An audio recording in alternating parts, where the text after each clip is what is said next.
হচ্ছে রমজান মাসে বাবা মা যারা বা পরিবার আমরা সবাই তো কম বেশি ব্যস্ত থাকি।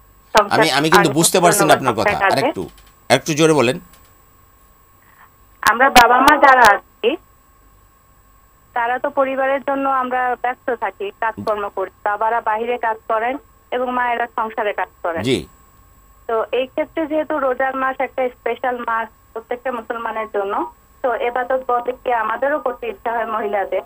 তো আমরা যারা সংসারের কাজে ব্যস্ত থাকি, বাচ্চা কাচ্চা সবাইকে দেখভাল করি, যারা রোজা রাখছেন না, তো তাদেরকে যখন আমরা লুক আফটার করি, তো দিন শেষে আমাদের ইবাদত বন্দেগীর কি হবে? চমৎকার বলেছেন।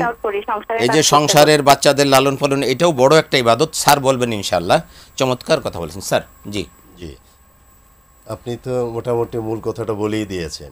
এই যে রমজানের যে এবাদতের স্বর্ণ প্রহর, এখন বোনের প্রশ্ন ওইটাই, এবং আফসোস করার ব্যাপারও, তারা তো কাজকর্মের ক্ষেত্রে অনেক সময় এখানে দিয়ে দিচ্ছেন, সেখানে ব্যক্তিগত ইবাদতের বিষয়গুলো সময় তারা কম পাচ্ছে।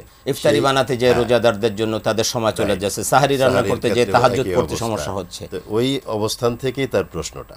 তো তাকে আমরা এইভাবে আশ্বস্ত করতে চাই, আপনি যেটা মূল কথাটা বলে দিয়েছেন, যে এই আয়োজনগুলো যে তারা করছেন, এই যে কষ্টগুলো করছেন, এটাও তাদের ইবাদতের মধ্যেই গণ্য। অবশ্যই এই যে এতগুলো রোজাদারদের জন্য তিনি ইফতার তৈরি করতেছেন, এটা বড় একটা ইবাদত। অবশ্যই ইবাদত। তাদের জন্য সাহারির ব্যবস্থা করতেছেন, অনেক বড় ইবাদত। জি, সেই ক্ষেত্রে মন খারাপ করার কোনো কারণ নেই।